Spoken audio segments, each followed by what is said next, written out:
Look what it did. It just, where the body was rusting, where it brought that tree up. Look how it brought that tree up, guys. Came up through the engine bay. Still an engine in it. Came up through the engine bay behind the block. Came up through here and kept pushing and just spread it apart. Nature taking it back again.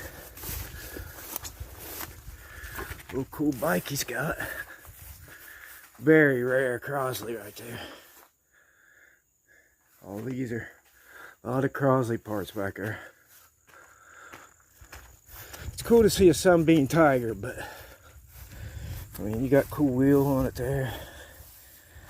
I mean, I don't know. Now this little Crosley,